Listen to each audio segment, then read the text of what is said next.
online session. May I pass on the session to you now, Legtsok? Thank you. Sure.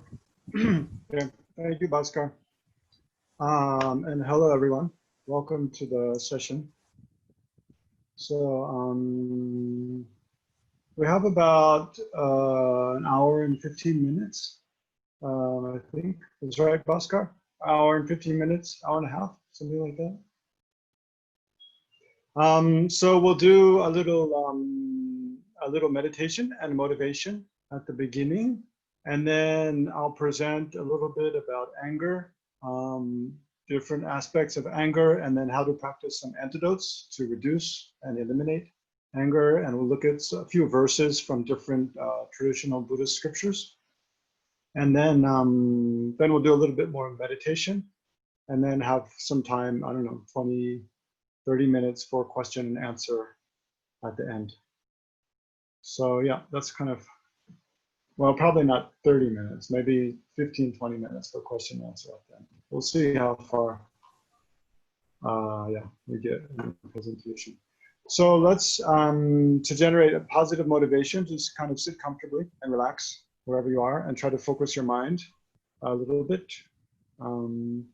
Also just to note that I've given a document to the organizers that has some basic outlines of the presentation today and some of the verses that we'll be looking at as the Word document. So I think the organizers will upload over the chat, and then from the chat you can download. Hey, there it is. Brilliant. Okay, so you can download it from the chat also. So this also you can use as kind of a reference in the future, you know, to meditate on anger. I'll explain a little bit more about it later. Okay, so for now, just get comfortable wherever you are, and then try to focus your mind inwards a little bit. Bring your attention to your breath or to your mind, and practice placement meditation for 1 or 2 minutes to focus your attention. Right? So when you see, identify the object of your focus, object of meditation, your breath or your mind, something like that. Then focus your attention on it, and when you see your mind wandering off to look at other things, notice that as a distraction, let go of that, and bring your attention back. Right? So let's just practice like that, placement meditation for about 1 minute.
Okay, so then use the focused mind, your focused mind, to generate a positive motivation. So especially for this session on anger, about anger, then try to relate your motivation to anger, right? So we can begin by just reflecting for a few moments on the destructiveness of anger. You know, look at your own experience of becoming angry, perhaps being the object of another person's anger, and then thinking also more broadly about in the world in general, how destructive anger is. You know, it leads to, you know, divisions in families, you know, total disharmony in families, you know, brothers and sisters, parents and children not talking to each other, having a lot of really animosity towards one another, hurt feelings.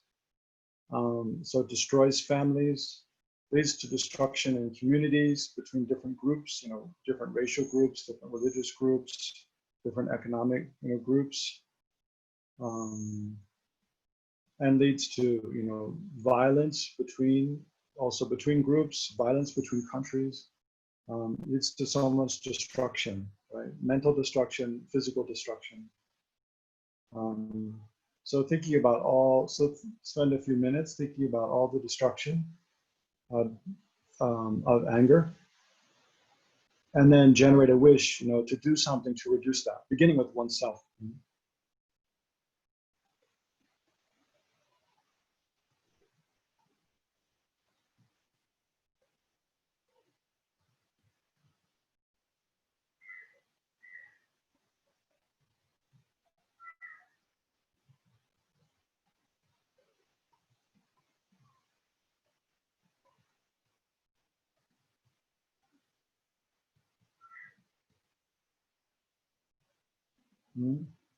So try to think, something along the lines of, seeing the destructiveness of anger in myself. When I become angry in others, in the world, then through engaging in this session, may I learn to reduce and totally eliminate anger in myself and in the minds of other sentient beings. And then if you like, you can also add up, make it a bodhicitta motivation, add up to enlightenment. And for that purpose, then I myself must become fully enlightened as quickly as possible. So therefore, I'm going to engage in this session about anger.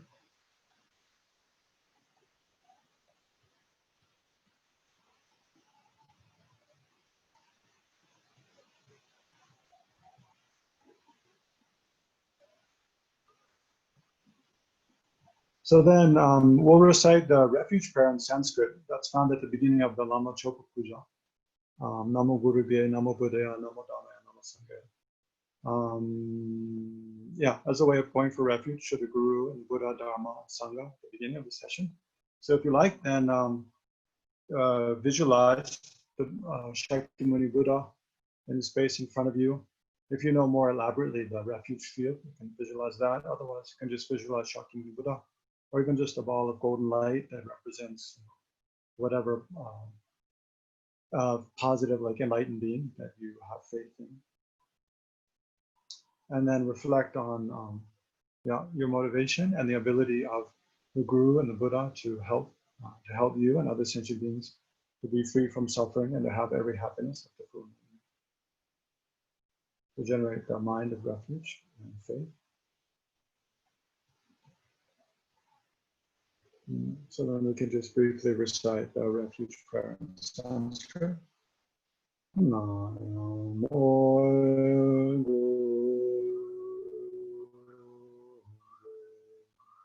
Namo Guru,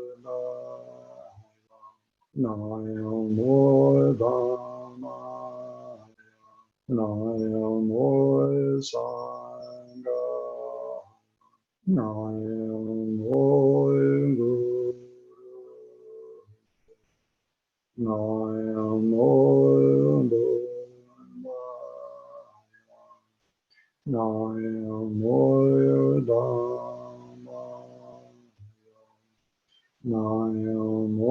Namo Dhamma, Namo Sangha, Namo Guru, Namo Buddha, Namo Dhamma, Namo Sangha.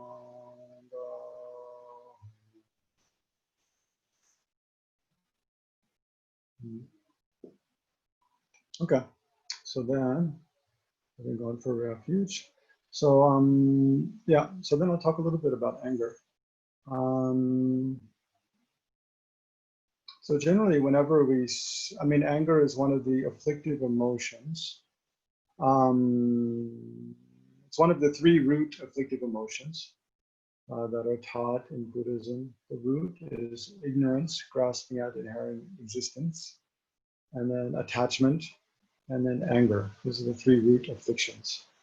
So anger is by nature a non-virtuous attitude. So it's important to recognize at the outset that oftentimes when we're speaking about different emotions, different kinds of mind, then the Buddhist description often might be slightly different than what you ordinarily associate with that attitude.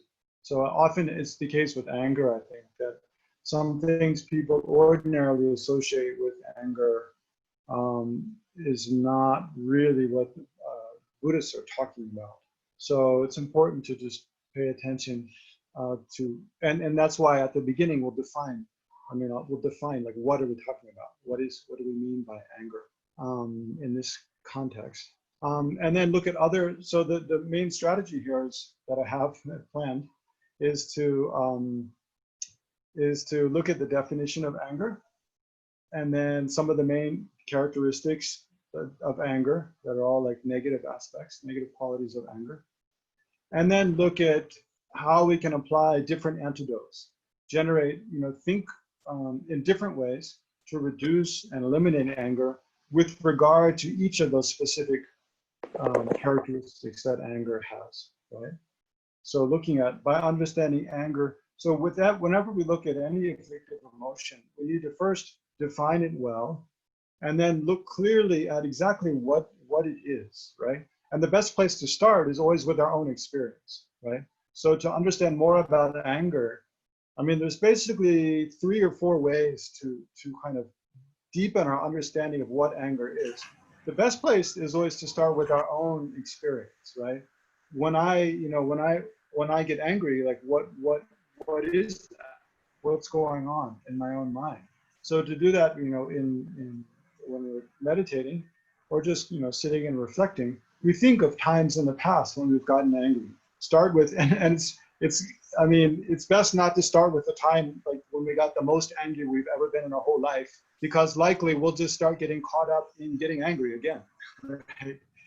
Because of something this person did or they said, right? So with anger, it's good to start because it's a very strong emotion. So we want to be careful, like to look at it in a way that we can remain neutral and objective, right? So because it's a very strong emotion, if we think of a very strong instance of getting angry, we might well lose our objectivity and just become reactive again. So with anger, it's good to start with looking at an instance of when we got angry that was kind of medium grade anger, not like super in a fury, a rage, and also maybe not so subtle that it's difficult to see what's going on clearly. But start with a kind of medium kind of instance of having gotten angry in the past, and then look at different aspects of it. So that's the first meditation we'll do after about 15, 20 minutes after we go through the definition and some of the main characteristics of anger. Then we'll look at it that way. First in our own experience, an experience of having gotten angry, and then look more carefully at what's going on, how did it make me feel, why did it arise, what caused me to become angry in that situation, and what were the outcomes of that, having reacted in that way, and so forth. Right? So these 3 different ways to look at anger. One is in our own experience, when we became angry. A second way to look at anger, to learn more about it, is when we were an object of another person's anger, right? So when someone else become angry at us, and we're seeing someone, right in front of us becoming angry, and we're the object of that, then looking at how did, as the object of that person's anger, how did it make me feel? And also, what could I see about that person, about, the way their face looked, the way they spoke, their speech changed, the kinds of things they said, the way they seemed to be thinking. So we can look at all those things. And then another way to look at anger is to think of an instance in the past. Again, when we were a third person observer, when we were neither angry and we were also not the object of another person's anger, but we were observing maybe one friend or family member, or maybe in the workplace. So one person becoming angry at another person, and what was going on, what was going on in that situation. So those are 3 different ways to kind of analyze anger. Like when we ourselves became angry, when we were the object of another person's anger, and when we were a third person observer.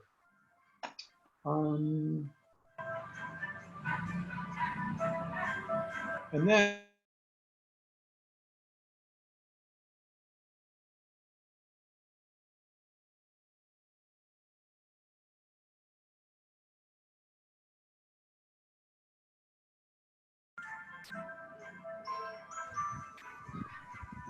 I think Lexocla has been muted.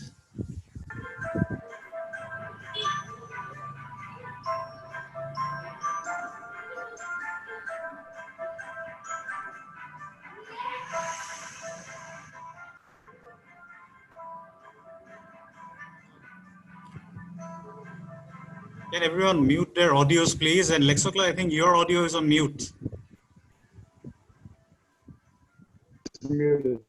Yeah, everyone else, please Okay, mute your audios. sorry. All right.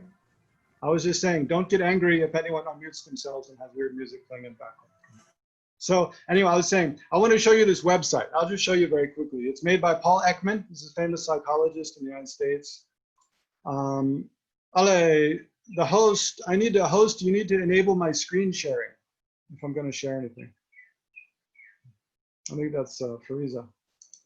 I want to share some stuff on my screen. I think it's Fariza. I've done that. I've shared it.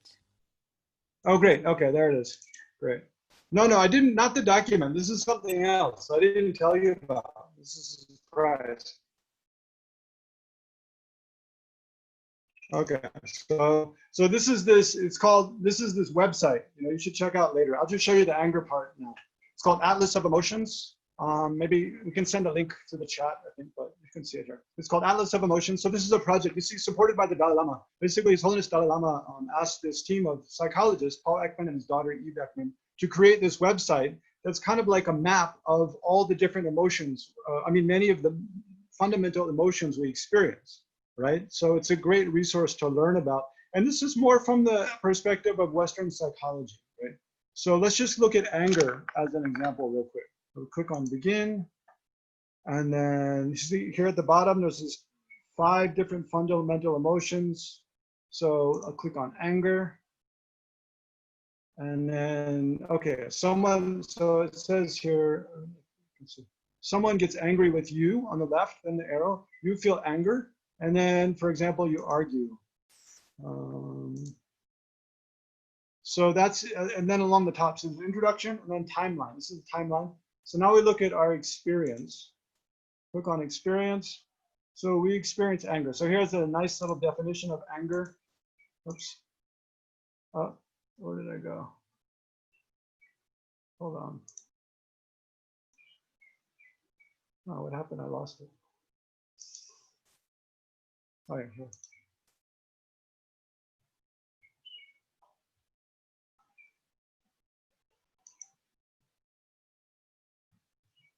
Hold on. Let's go back to timeline.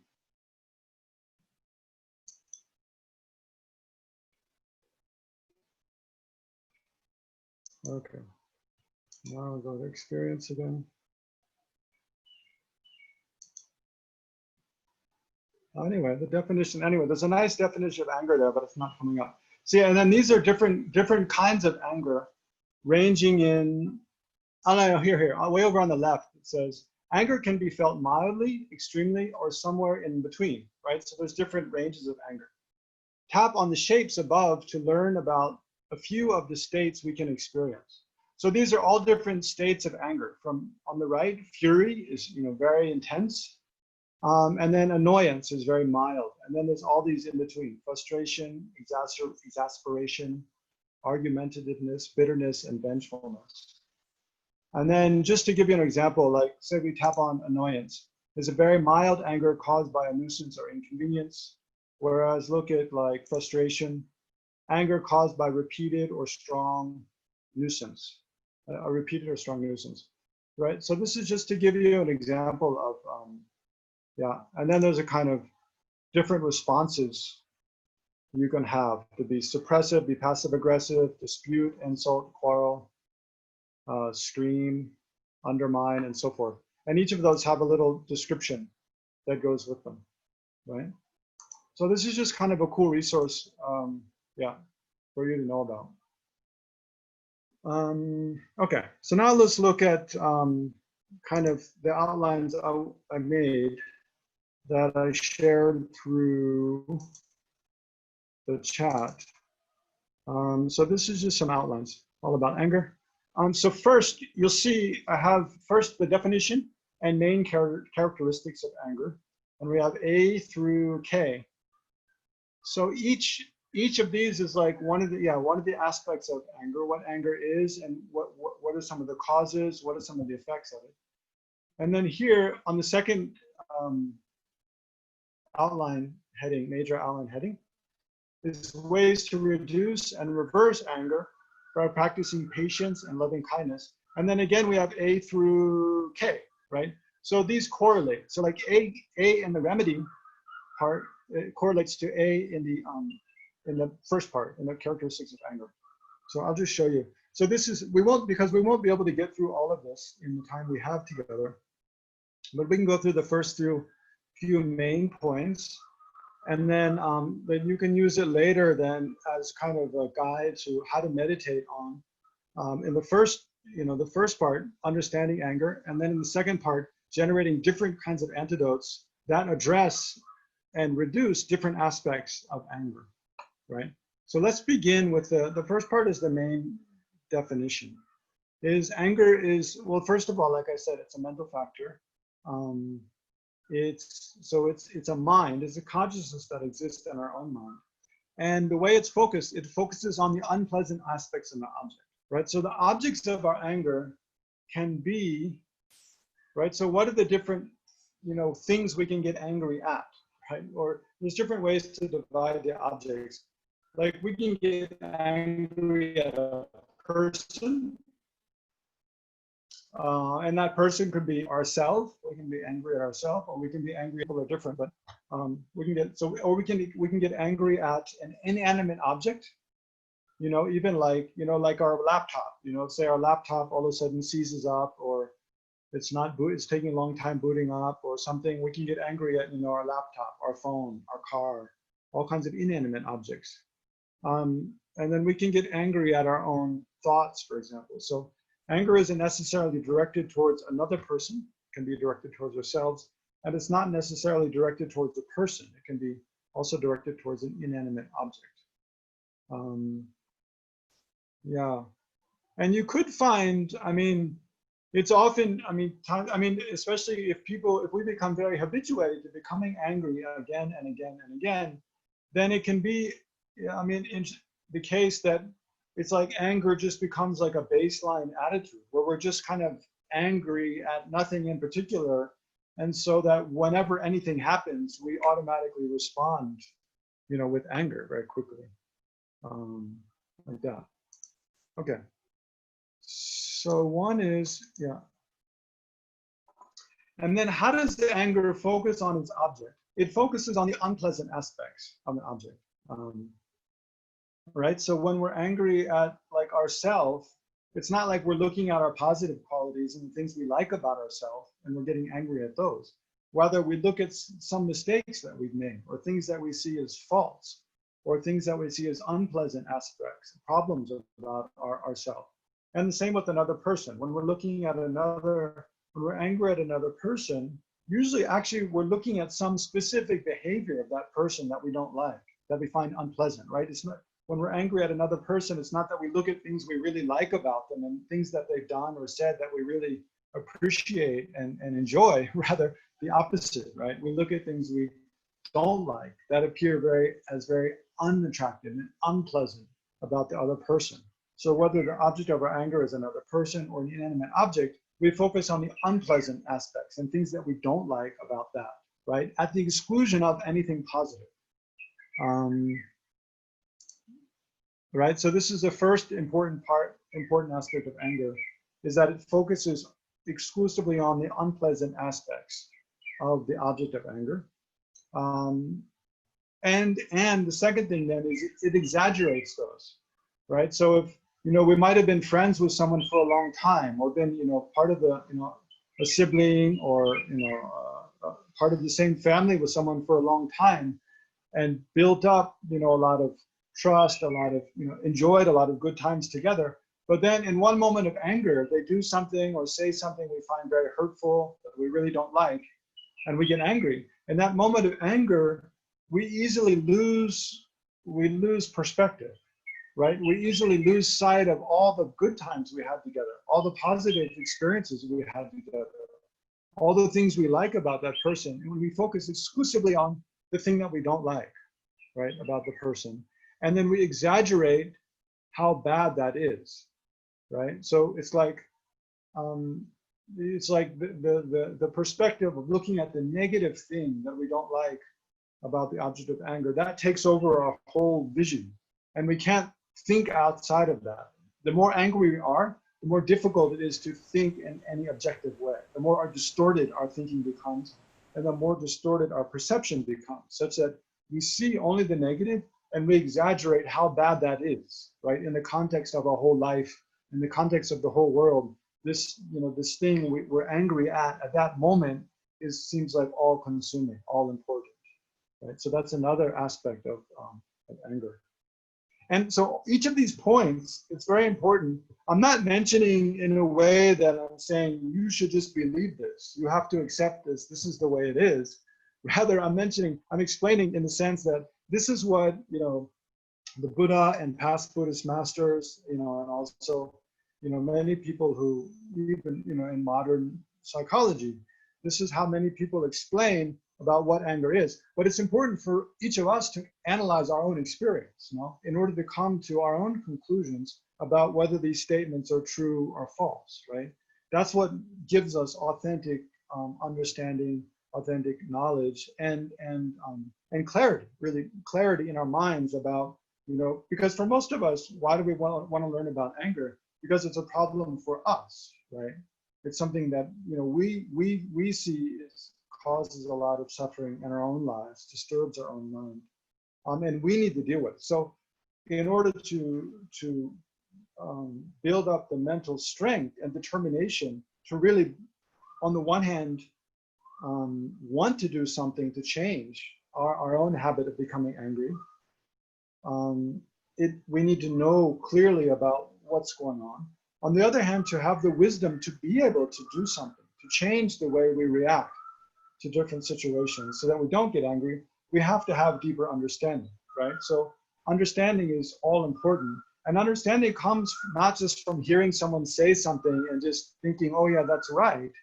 It comes from rather hearing someone say something and then challenging that, and really checking in our own life experience, is that true or not true, right? So we really should question everything. And then, but not question in just a cynical way, but sincerely look at, listen carefully to what is said, and then check with our own experience and see, does that seem to be true? How so and how not? And if it seems to be not true, then what is my interpretation, of what's going on? Okay, so back to the outline here. So. Yeah, so anger is an afflictive emotion, which I didn't write here, but because it's just kind of the obvious. Anger is an afflictive emotion, which means that when it arises in the mind, it destroys the peace of the mind. It agitates and disturbs our mind, right? So then it focuses on it focuses on unpleasant aspects of the object, and B, it exaggerates on those unpleasant aspects. So now, just to give you a sense of how this outline here works, let's skip down to the Roman numeral number 2, second sort of half of the outline, and look at A and B here and how they correlate to these two, to anger. So the first is focus on the positive aspects of the object of the situation, right? So whereas above, anger focuses on negative aspects, then instead, if we're getting angry, we feel ourselves starting to get angry at a person because they're saying something we find hurtful, or we find we don't like, or maybe someone in our family is doing this thing that just drives us crazy every time we meet them, so we can see that how we start to focus on that thing and react to it in a negative way. So if we can catch ourselves at an early state of reacting negatively, then we can change our attention to think about something positive about the person in this case. So if you see this person in your family you meet, they always, you always get irritated because they say or act, this way. Then instead of just looking at that exclusively, what they're saying or doing that you don't like, try to think about something you like about the person in that moment. Just kind of let it go. Whatever is annoying they're doing or saying that is annoying you, that you don't like, kind of just kind of don't focus your attention there, but try to think about something else about that person. Like maybe something they've said to you in the past that's very kind, something kind they've done to you in the past. Just generally how they are they're your family members. So naturally you care about them. You don't want to get angry at them. Or like I gave the example of your laptop. Sometimes I start to get annoyed at my laptop because it takes so long to do things, or it hangs up in doing certain things. But then, if I think about generate gratitude, how many, great projects I'm able to do, and how useful like the laptop is, for example, then, you don't get so irritated, and you keep the whole thing in perspective, right? Yeah, maybe just to give a more concrete example, like I have this one relative, she's a wife of one cousin in America. And she's, she has this real strong habit of just, talking about her sicknesses like all the time. She does have a lot of health problems, but, there's a difference between having a lot of health problems and that being like all you talk about when you meet people. So this cousin of mine, whenever I meet her, she talks about all these health problems. It's so predictable. And, generally, why should we get angry about that? But it's, it's kind of like last time I saw her, then she pulled out her mobile phone and started showing me these totally disgusting images of her. She had, I think, a toe or a foot had gotten infected because I think she has diabetes. So there's a danger of that. And she'd gotten some infection on her foot. And it was, at the time I met her, it was, it was pretty well healed. She could get around. But so she pulled out her phone and showed me all these pictures of these totally disgusting pictures of this infection of her foot, and just going on and on and on, talking about how difficult it was and how, how hard her life is and all those things. So, you could imagine, I didn't get annoyed that time, but I could imagine how, you could, if someone's talking about something you just really, don't really want to hear so much about, then yeah, you can easily get annoyed. So in that case, one way to react in that situation is just generate compassion. Think about how much suffering this person's experienced, instead of getting annoyed, right? So that, but another thing is just think about positive things that how kind maybe she's been in the past, how she's the person's offer you a meal or giving you a gift, or when you were sick, reached out to show how much they care about you. So instead of losing sight of all the positive aspects of the person or thing, when we start to get annoyed, then it helps a lot just to remember to look at positive aspects, right? So and then the B was so I was saying how anger, it exaggerates negative things that we see about the object of anger. So then another antidote is to check whether one's perception of pleasant or unpleasant aspects is realistic or is it exaggerated, right? So when we start to get angry at ourselves or another person or an inanimate object, then usually we exaggerate how bad, what it is that we don't like.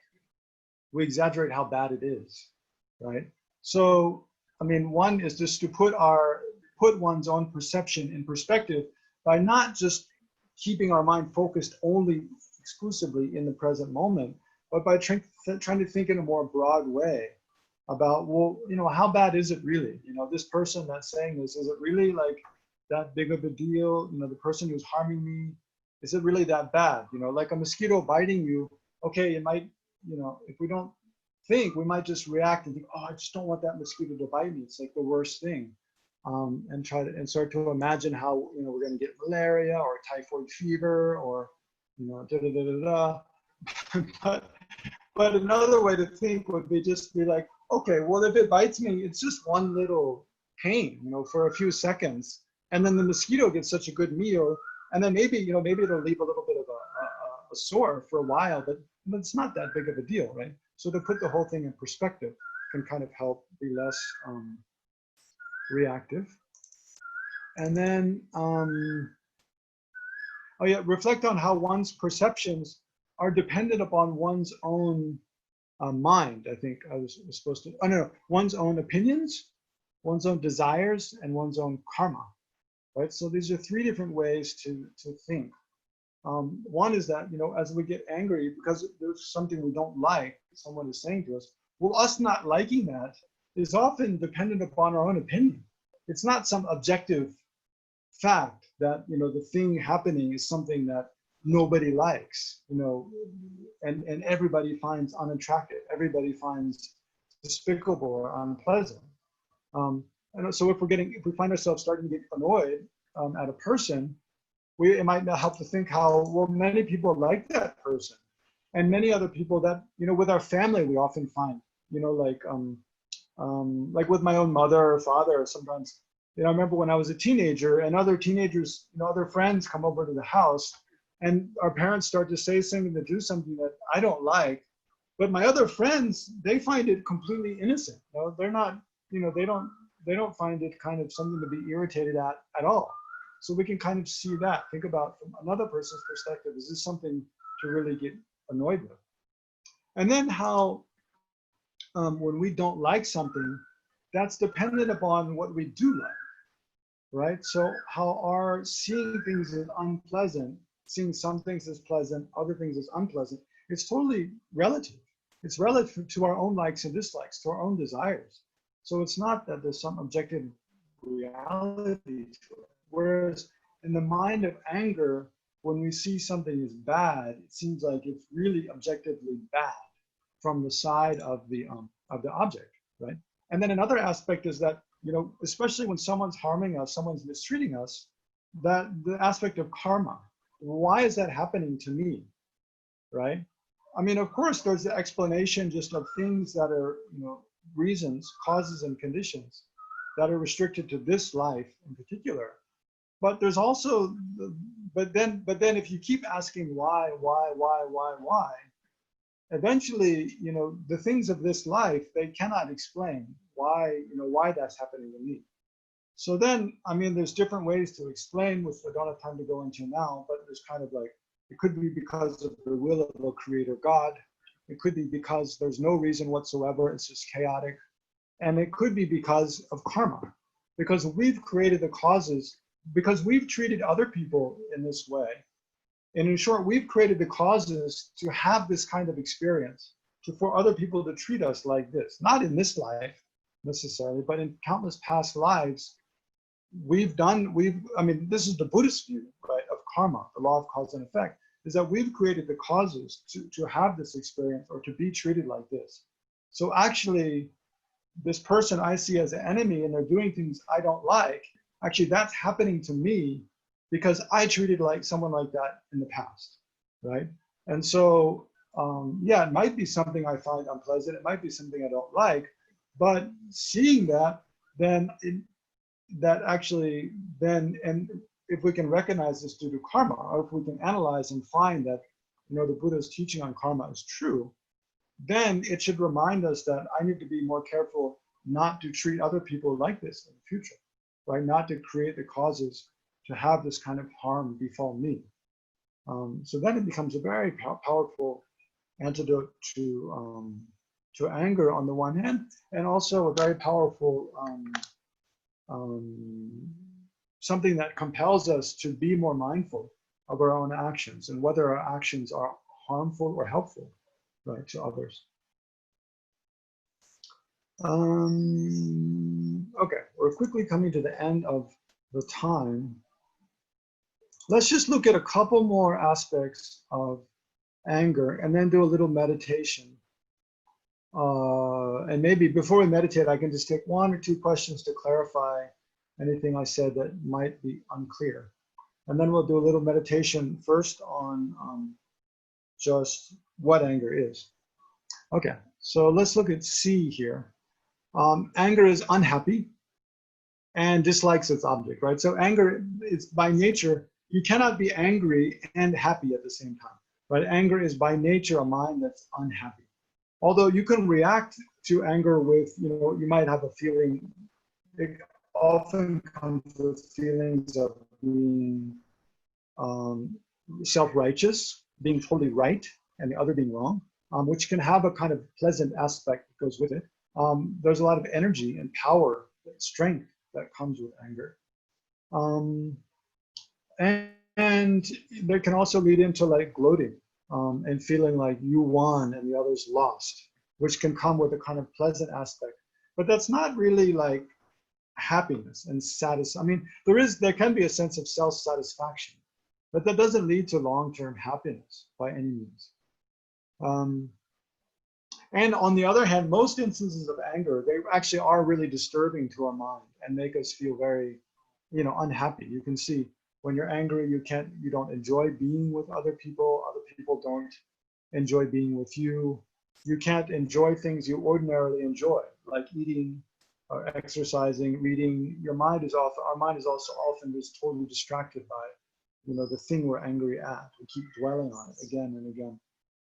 Even it can rob us of our sleep and of our health. I mean, studies in the medical field have found people whom, the more people become angry, repeatedly, again and again and again, the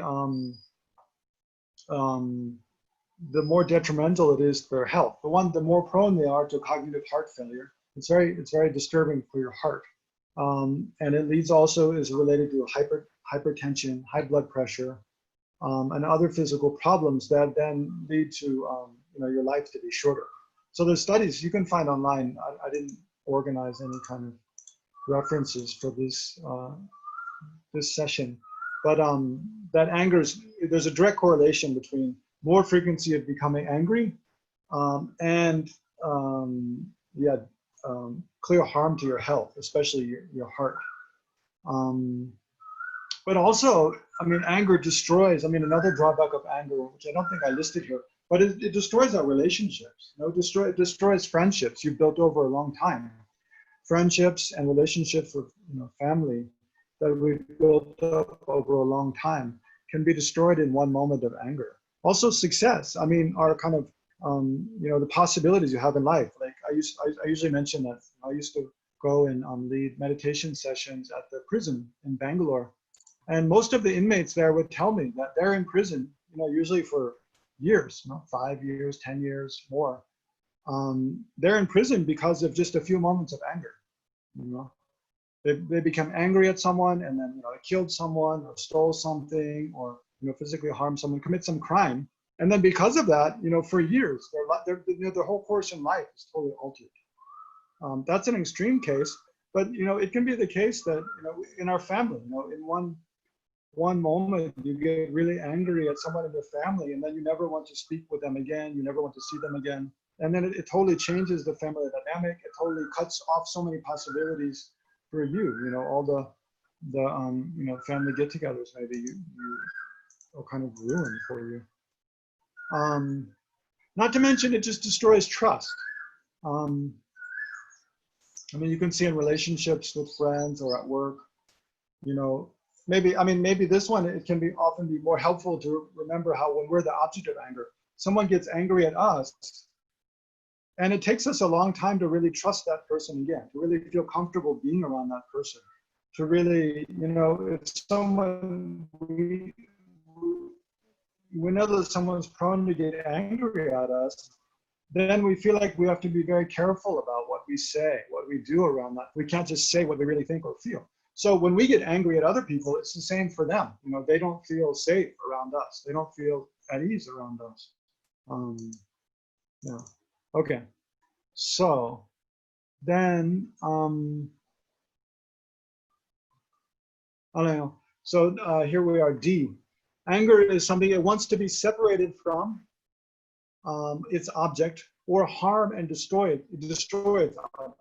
Right? So when we're angry at a person or angry at a thing, at that moment we kind of have an abhorrence for that, an aversion, right? So this is kind of maybe something that's more clearly mentioned or stipulated in Buddhist description of anger. So this is kind of where there's a big difference between being angry at someone or angry about something and being outraged about something, or having a sort of, like there are things, I mean, people often object to the Buddhist presentation of anger, saying, well, aren't there instances where anger is appropriate, right? Where we should be angry, like about, deforestation of rainforests, where logging companies illegally cutting down tons of, trees, and it's having an adverse effect on the climate and on the health, of the people in the area. It's destroying the livelihood of the native population of people there. Like in the news just recently, I saw yesterday, was about the rainforest in Nigeria, I think, and how I mean, it's the same story in Amazon, in South America, also in like I think in Indonesia, in Borneo. That there's the people who just want wealth and profit, and they don't care about anybody else, and that illegally cut down tons of rainforest, and it has a very detrimental effect on so many other people. So isn't that something that we should be outraged about? We should be angry about, right? Well, I mean, it's true. We might, yeah, we should be unhappy about that, and we should do something about that. And it's like there actually needs to be a reaction to that in such a way that's very energetic, very forceful, is making a demand for what is right, and then demand that what is wrong be stopped, right? But that doesn't have to be, and we can be outraged about that. We can use that term, maybe outraged about that. But that doesn't necessarily mean we have to want to harm the people who are doing illegal logging, right? We have to stop the harmful actions of the logging company and the people who are, owning that and doing, causing someone's destruction. We have to stop those destructive actions. But that doesn't have to be mixed with a wish to harm anybody, right? It doesn't have to be mixed with a wish to harm the people who are doing the illegal logging, for example. Or just like, in the criminal system, when someone has done a heinous crime, it's like we should be outraged about that. We should recognize that that's wrong, and that there needs to be something done to stop that, and there needs to be something done as a kind of consequence, to make that person who's committed a crime realize how destructive what they've done is, right? And cause them to create some cause that they don't do that again, and also create kind of what do you say? The reason we have punishment under the law is to create incentive for people not to break the law, right? If we know we're going to be fined if we pollute something, then we think twice before we do that. Or we know we're going to be fined if we, I don't know, lie on our tax forms or something. Then it makes us likely to not do that. It makes us less likely to do that. So yeah, we can have those kind of consequences without having the wish that harm be done to anyone, right? But rather creating incentive, that's the word I was looking for, incentive that people don't do things that are harmful.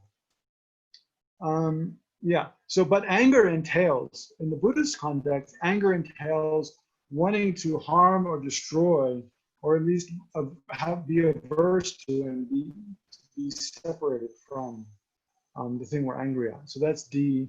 And then E, it's important to recognize that anger comes from our own mind, not from the object, right? So usually when we're angry, we think that, well, I'm angry because this person did this, or I'm angry at my laptop because my laptop is not working right.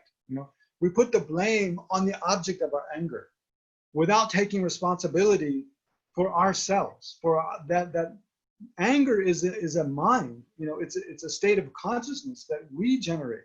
It's an emotion that arises in our mind, most of the time not voluntarily, involuntarily, but it is a kind of, it's a state of mind that's arisen within us. So we're responsible actually for becoming angry. It's not that the other person is responsible for us becoming angry. It's responsible for us to control how we react, right?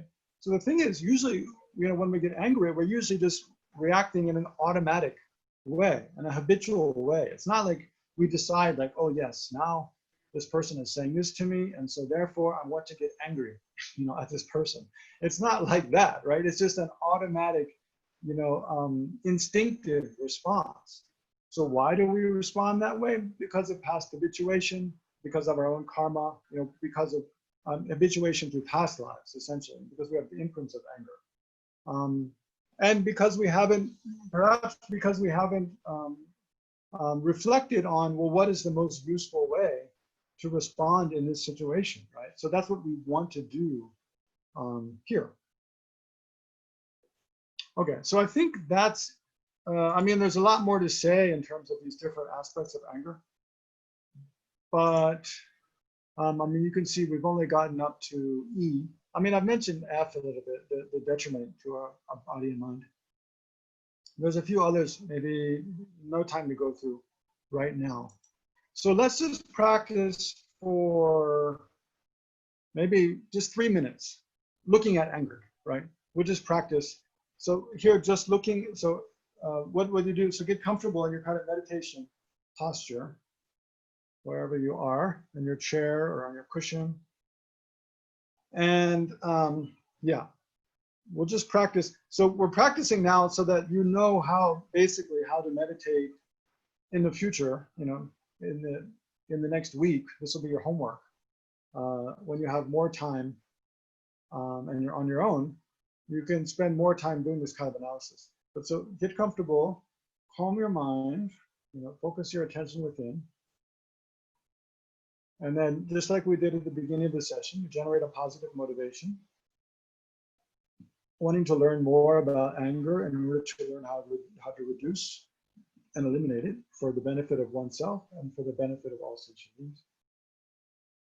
So then the first thing is to look to see more clearly what anger is, and especially what are all the drawbacks and the unpleasant characteristics of anger. So to do that, remember I said there's 3 different ways to look at our own experience of us becoming angry. The second, to look at our experience of being the object of another person's anger. And the third being the experience of being a third person observer, of one person being angry at another. So let's just do the first now. So think of a time when you become angry in the past, sort of the middling, anger, annoyance, or frustration. So bring that to mind, put yourself in that experience again, remember it vividly, and then think of these different characteristics I mentioned about anger, right? That when it arises in your mind, it disturbs the peace of the mind, is one. That it focuses on the unpleasant aspects of the object of your anger. 2, that it exaggerates the unpleasant aspects. 3, and that it loses perspective of anything else. It focuses exclusively on those. Sort of 4. And that you're not happy. It destroys your happiness in that moment. Right? You cannot be happy in that moment of anger. So that's like 5. So that's plenty to look at in just 3 minutes, right? Too much, actually. But so look at those things. Are those true or not? Right? So now for, let's say, just 3 minutes, just meditate when looking at anger in that way.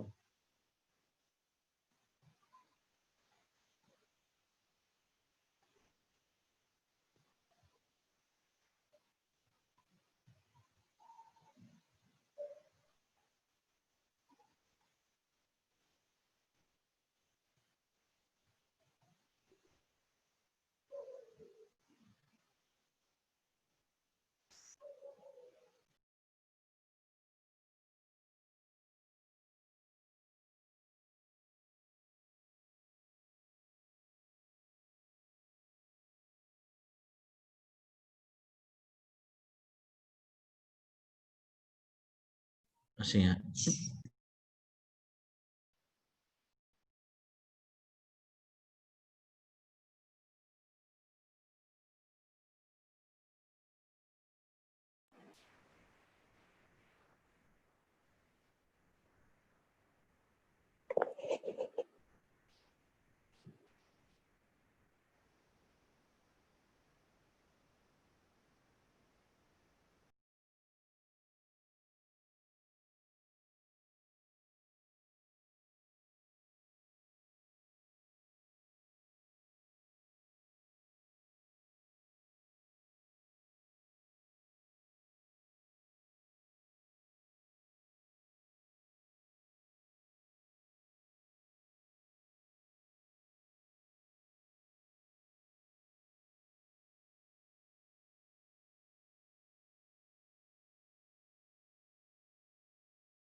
Okay, so pause your meditation there. And then I'll just point out a couple more things about anger, and then if you have any questions, I'll try to address your questions. So one more thing is, oh, they hear G in this outline, that anger always arises from some kind of desire, wanting something or not having it, and not having it that way, right? So this is a very interesting question to ask if it's true or not. That anger, it always arises from some form of attachment, right? We're attached to something. It means we want something, like, for example, if we're getting angry at what someone's saying to us or the way someone's treating us, in part it's because we have an expectation that's different. We want them to treat us differently. We want them to speak to us differently. Or if I'm getting angry at my laptop, it's because I want my laptop to be working in a certain way, functioning in a certain way, and it's not, right? It's doing something different. So when we get angry at a person, it's like we want them to treat us, we want them to act in one way, and we're not getting that. So there's an attachment, there's a desire from our side, and that desire is being opposed, it's being blocked, or something different is happening, and therefore we get angry. And this is, so with every instance of us getting angry or annoyed, then if you look for, well, what is there some kind of attachment or desire of mind that preceded that, you can always find, right? So that's very interesting thing to look at. So to look down here at the second part of the outline on the antidote side, just to mention a couple more. Oh yeah, just like see, so in relation to, what we'll see above, the anger is unhappy with and dislikes its object. So the opposite of that is like practicing loving kindness, simply wishing for the well-being and the happiness of oneself and others instead of anything else, right? So practicing wishing well for things, you know, for people, for oneself, for other things, wishing everything well, wishing that things be well is kind of an antidote to, I mean, in general, and especially in that specific moment, is an antidote to wishing harm, right, on another.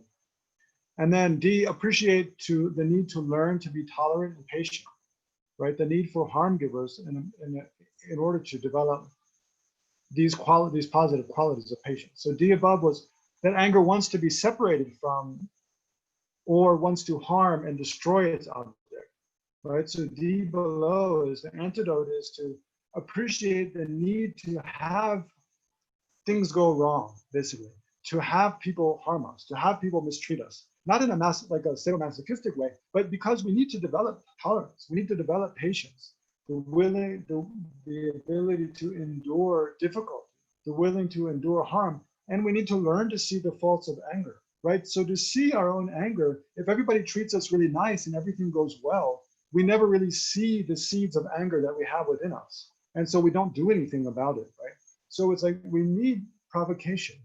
We need to encounter difficult people, difficult circumstances in order to see the potential that we have to become angry and to reduce it and instead generate patience and generate a more strong kind of tolerance and also loving kindness, right? The mind that is not disturbed by others. So, so that's kind of how, yeah, this works. So I'll just skip the rest of the outline and just look below. There's some passages from different texts that I put together. So first, here's a definition of anger from this. It's a presentation of the Minds and Mental Factors by Kachin Gelton. So it says, this is a definition of anger from actually the Lamrim Chenmo, Great Exposition on the Stages of the Path. Says, anger is malice, a harsh mind that observes sentient beings, suffering, and the sources of suffering, such as weapons or thorns, and intends to harm those objects, right? So there's a definition. Deva says anger, if one maintains a painful mind of hatred, one's mind does not experience peace, nor obtain joy and happiness. Sleep does not come, and there is no stability in the mind. He saddens his friends, he gathers them with generosity, but is not served or repaid. In brief, joy does not exist in one where anger abides comfortably. So just to conclude, so just to There's this verse from the Lama Chopa. It's a puja composed by Panchen Losum Chugi Gyaltsen. This is the kind of what we're aiming for, to perfect patience, development of perfect patience. We should be like this, right? This is our aim. Should even all the beings of the three realms, means the desire, form, and formation, so it means all sentient beings, should even all the beings, so all people of the three realms without exception, become angry at me, humiliate, criticize, threaten, or even kill me. I seek your blessings not to be agitated, but to complete the perfection of patience that works for their benefit in response to their harm. Right? So we need to develop the attitude that even in response to other people harming us, we respond by trying to benefit them. Right? So this is kind of the ultimate mind of patience and the elimination of anger. So there's a lot more we could say. Yeah, I don't know, maybe next week. If you like, we can continue with anger next week. Otherwise, the plan was to look at anxiety, but I don't know, give some feedback in the chat for now, and then we can adjust according to your wishes. So now if you have questions, I don't know, Fariza or Bhaskar, can you moderate? What's the protocol for asking questions? Yeah, if anyone wants to ask questions, can unmute yourself.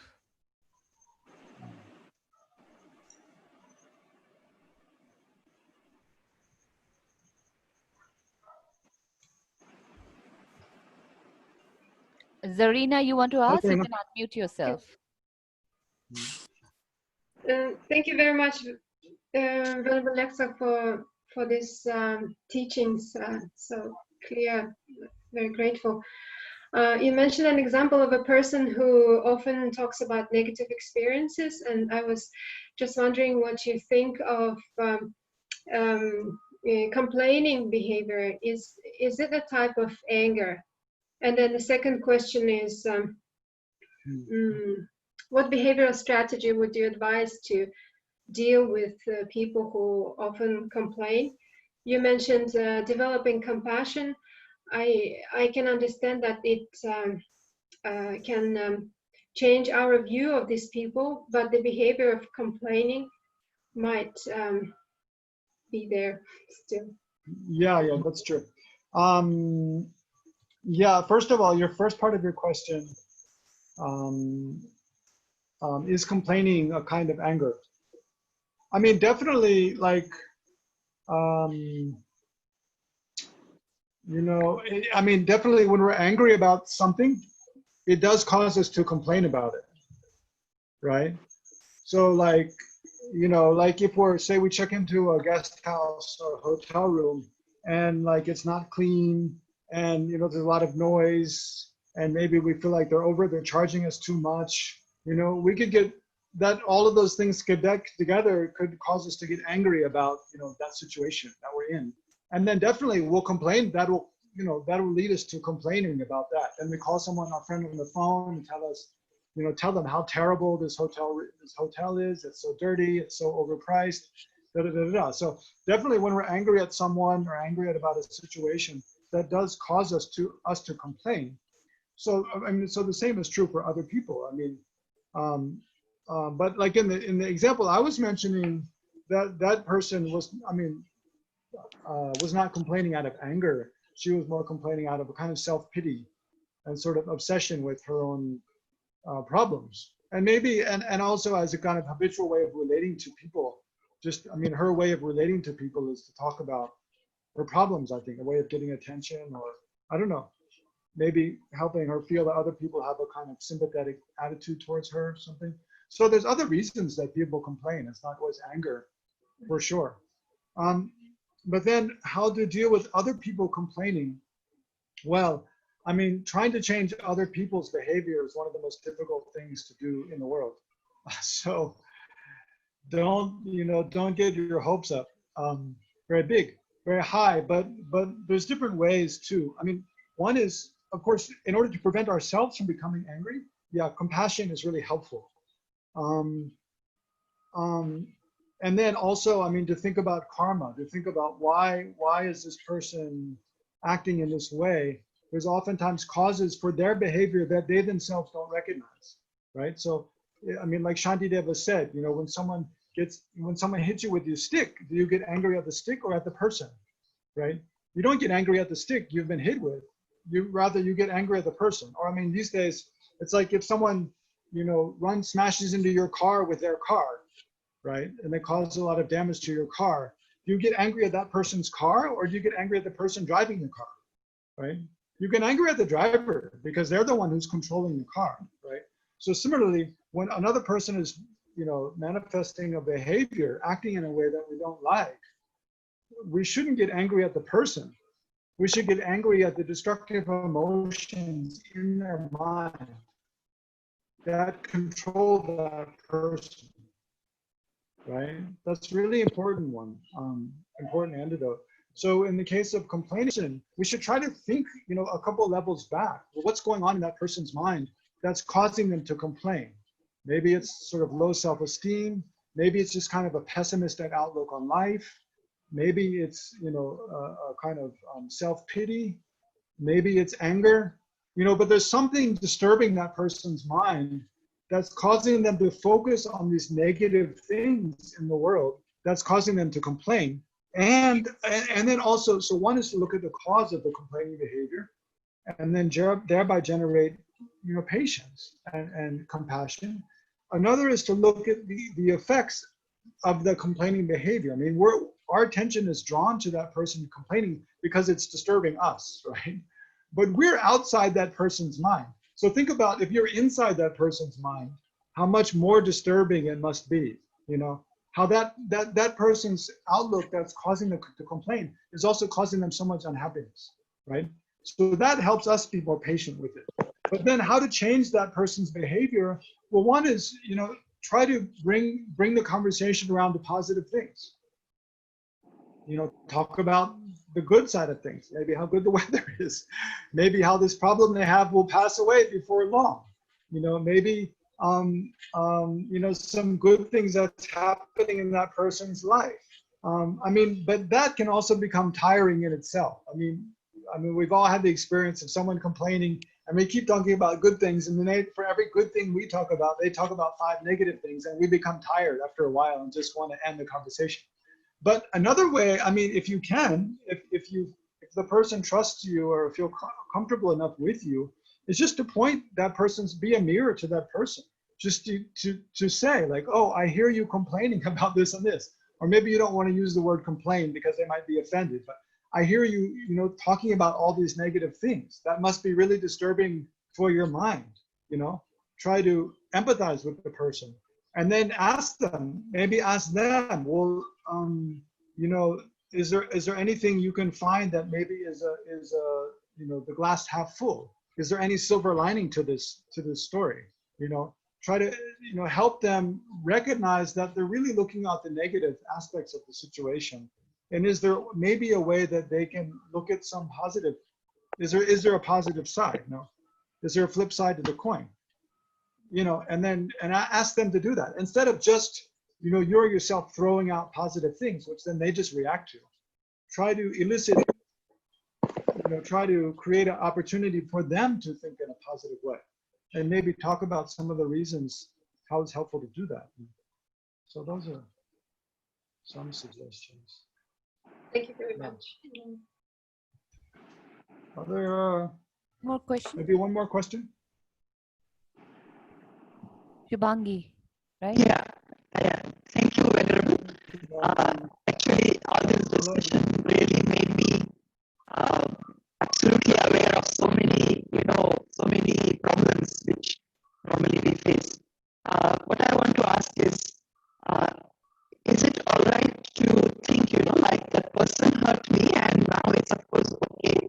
I was angry, now I'm not angry, but I don't want that person in my life as far as possible. Does it mean that I'm still angry with that person? No, I don't think so. But you have to be careful. When you think about, you have that thought, I don't want that person in my life as far as possible. That itself is neutral. That's not a good thought. That's not a bad thought. No, it's neutral. So the important thing, is to look at, well, why? What is my motivation for thinking about that that way towards that person. You know, for not wanting that person in my life again, what is my reason? What is my motivation? Is it based on just, you know, a blind emotional reactive response like anger? Or is it based upon a real, you know, well-considered analysis of how that person affects me and what kind of behavior maybe being around that person, you know, maybe I can't, you know, like I know there's some people, they provoke us so much that, you know, we just get angry. It's like in such a way that we almost can't control it. I mean, there are situations like that are so provocative to us that at this point in our, you know, in our our spiritual development, we really can't control. I mean, being in that situation. I mean, and there's examples of that in Buddha's teachings, like the Buddha, you know, for, well, I mean, the easiest, well, let's see.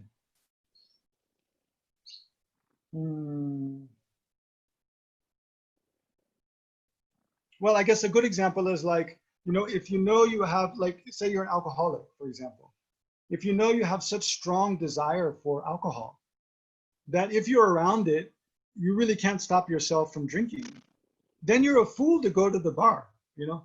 You'd be a fool to go to a gathering where everybody's drinking, because you know that's it's going to elicit this kind of strong desire and emotions in you, so that you really can't, you know, with your wisdom, you can see that in all likelihood, you won't be able to control yourself in that situation. So the same can be with anger. You know, there might be people that they treat us in a certain way, they act in a certain way, and our habitual response to that is so strong that we know we really can't control it. So it's not beneficial for us to be around the person, it's not beneficial for them, and rather it's likely to be very destructive, very harmful. So based on a kind of wisdom like that, it is okay to decide, yeah, it's better that I just avoid that person. You know, it's better for me, it's better for them. It's not that it's not that I wish ill upon that person. Rather, I wish, you know, well upon that person. But I see that our karma is such that, and our history is such that, you know, there's no benefit, and rather there's a big chance of harm in my being around that person again and again and again. And that's fine, I think. Yeah, that's okay. I mean, also the thing about not getting angry, it doesn't mean we have to like everything everybody does, and we have to like everybody. You know? Of course, we should wish the best for everyone. But there are, I mean, of course, there are certain behaviors, and there might be people with certain personality that we just naturally don't like. Of course, we have to be really, really careful with that, about that leading us into, you know, wishing ill upon that person. You know, it easily follows.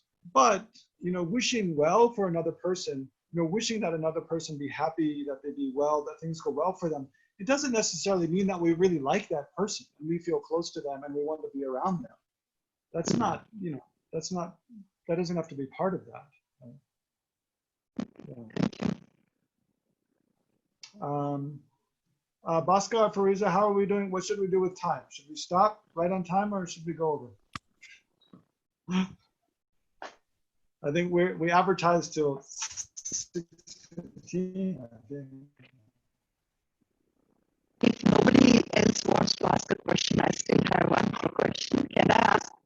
Fariza, you there? Yes, sure, Subhangi. Okay, we advertised. We have time. Yeah, we do. We have 20. Okay. Okay. Is it all right to, you know, express our feelings? Like there are some disagreements. It could be personal views or political views or anything else. And especially in India, you know, there are very strong social structures, and most of the structures are very patriarchal structures. So there are certain expectations about women, their role and all that. And as an individual, you find that you are not very happy about those things. So naturally such discussions take place. And then we do feel that kind of pressure from the society and we are angry. So is it okay to express our feelings, like not views, but I'm saying feelings, like when you say this, I am feeling angry with you. I mean, is that okay to do that? Yes, basically, I think yes. But again, I mean, again, we always need to check our motivation. why are we expressing our feelings? I mean, there can be a good motivation for doing it, and there can also be, you know, a not so virtuous motivation, a non-virtuous motivation for doing it, you know, for expressing our feelings. Like, you know, if we're expressing our feelings because maybe we think that will help us have more clear understanding with the person, that we feel like this person doesn't really understand how their behavior is affecting me, and therefore they don't really realize how they're harming me or how it's affecting me. And because of that, actually, and maybe that's a pattern that person has with many other people, and maybe if I tell that person how it makes me feel, that will help them, you know, it will help them to understand how their behavior affects other people. I mean, in our own case, we can see how oftentimes, you know, like I live in a house with other monks here, and if I'm doing something that really disturbs the minds of the others, I might not recognize that, you know, that, like, you know, when I eat, say I make a cup of tea, I make a pot of tea, and then I just leave the dirty pot there with the, you know, the tea grinds and the milk scum in the pot. And so the next, and until, like, you know, the next day, I'm sure other people will get irritated about that. But I might, you know, if I don't, you know, if I'm just new to the house or something, I might not realize that that's actually inconveniencing other people. And so it's helpful to me if they tell me that, you know, that, oh, you shouldn't do this because it really irritates other people, because everybody has to use the same pot. So if you make it dirty and then leave it there, then the next person comes to the kitchen, before they make a cup of tea, they have to wash up your dirty pot. Like, how annoying. Like, so sometimes we act in ways that disturb other people, but we don't really recognize that. So they're doing us a service by telling us how they feel, how it makes them feel, how it affects them. And so it's the same for us, you know. It can be the same. So if our motivation is really, you know, concern for the other person, and a way of showing that concern is to tell them how we feel, yes, that's excellent. That's very good. You know? But if our motivation is more like just selfish, just like we want to make that person feel bad, right? Then, and therefore we're going to tell them how hurtful it is that they said this to us, with the wish just to make them feel bad. That's not going, that's not a virtuous motivation, right? And that's not going to help the situation. It's a way of taking vengeance. It's a way of taking revenge, actually. And it's just going to, you know, be provocative. It's going to cause them to want to get back at us somehow, right? And it's also creating the karma that other people will treat us like that in the future, right? So, I mean, the main thing is when we're thinking about, you know, I mean, generally, I think we should, hopefully, you know, we should be able to freely express ourselves. That's a healthy thing. You know, it's not healthy to always have to suppress our feelings, to always put on a face that's not real. It becomes hypocritical, actually, you know, and it doesn't build trust. I mean, another good thing about sharing our feelings is that at least people feel that they can trust us to say what we really think, you know, to show how we really feel. It creates trust, you know, but it can go too far where it just destroys, you know, the relationship. So you kind of have to find a middle way there. Yeah, maybe I'll leave it there. Thank you. Sure. Okay, any other questions?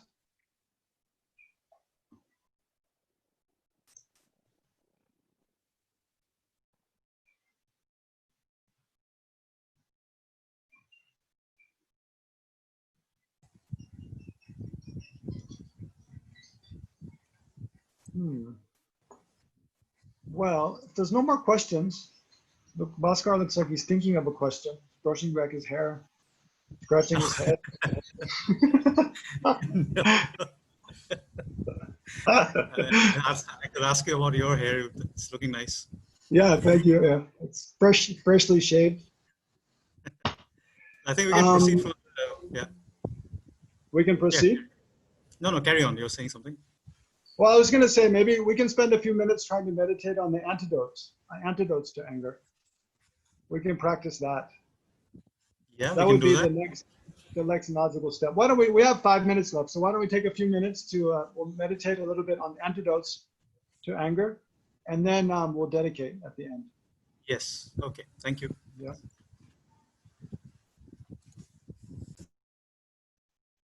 Okay.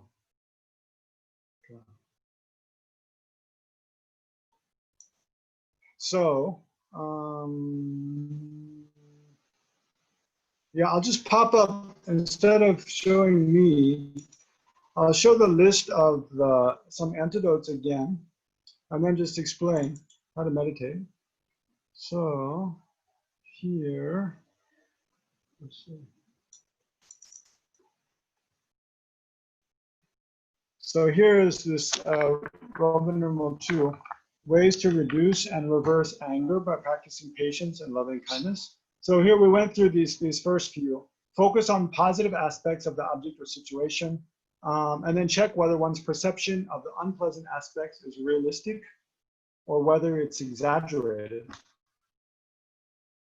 So try to put one's perception in perspective and reflect on how one's perceptions are dependent upon one's own opinions, one's own desires, and one's own karma. So let's just look at, and then also we can, okay, C also. Practice loving kindness and simply wishing for the well-being and happiness of oneself and also of others instead of anything else. Right? So just simply generate that. So these are kind of, a few antidotes here. So what we'll do is, okay, get comfortable in your meditation posture, and then start where we left off. We're thinking about the situation when we were angry, and looking at these aspects. How we focused? Did we focus on negative aspects at that time exclusively? Did we lose perspective, where we didn't see anything positive about the person or the thing we're angry at? And did we exaggerate the negative aspects? So in each of those cases, try to check that and try to balance. So instead of looking at negative aspects of the situation, look at positive aspects. Instead of exaggerating and losing perspective, try to put the whole thing in perspective and have the negative aspects have a more nuanced, more realistic perception of those. And then think about how one's own reactions, negative, disliking reaction, arises on the basis of one's own opinions, arises from one's having desires for the opposite, right? And also as a result of one's own karma in the situation. Okay, so take a few minutes, again, put yourself in that experience of being angry, and then try to apply these different antidotes, right? So try to meditate in this way just for 3 minutes.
Okay, so let's pause there.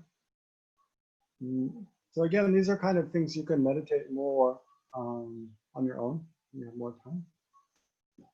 So thank you all for joining today. I hope you're all doing well, wherever you are.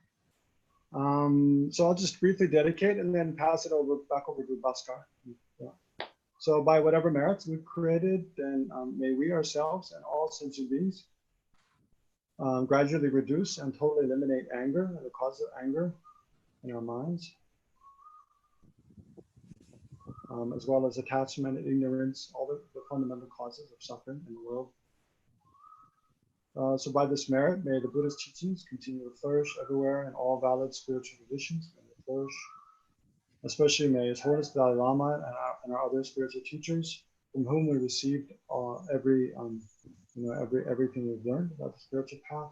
May they have long and stable lives. May all their holy wishes be fulfilled. May our actions only be, may we only act in accordance with their holy advice. And may we be able to uphold the Buddha's teachings for a long time to come in the future. And may every sentient being in the world be free from every form of suffering and of every happiness up to full enlightenment. And for that purpose, may we, just as long as space remains, for as long as sentient beings remain, may we too remain to dispel the misery of the world. Okay, so thank you very much. I'll pass it back over to you, Bhaskar. Thank you very much again, Venerable Legtsok, for your wonderful session. On behalf of Narika Saling and everyone out here, we thank you. And for everyone's information, next weekend, next Sunday, will be Legtsok will be talking on anxiety. If anyone has any particular elements on their emotion that they want to ask Legtsok about, you're most welcome to email us, and we'll send it to him in advance. Thank you again. Have a nice remaining Sunday evening. A great week ahead. Thank you.